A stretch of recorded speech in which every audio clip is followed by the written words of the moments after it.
Hi, everybody. I want to actually tell you something kind of shocking that I learned about history concerning the Jewish temple. Most of us are probably familiar with John chapter 2, where Jesus cleanses the temple, creates the whips, flips the tables. Have you ever wondered why he did it? And more importantly, why it was such a severe thing? You remember he says things like den of thieves, house of robbers, and so forth. But do you ever wonder why it got that way? Historically speaking, ever since the first temple came up, people of all nations started coming to the temple to worship God more and more.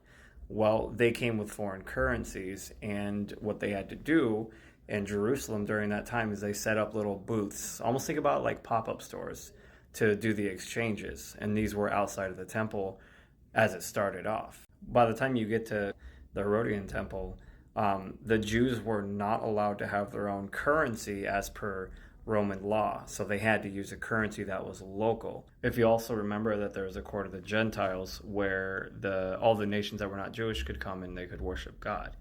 So the people that were in charge of, the merchants and the exchanging and the purchasing of the animals and all that saw it as expedient and convenient to move the booths and all that from outside of the temple into the courtyard of the Gentiles.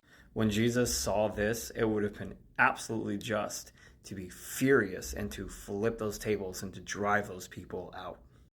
Can you imagine coming to church trying to worship and there's the lines, there's the noise, the distraction, the stench and the noise from the animals, people all over the place, money getting all over everywhere?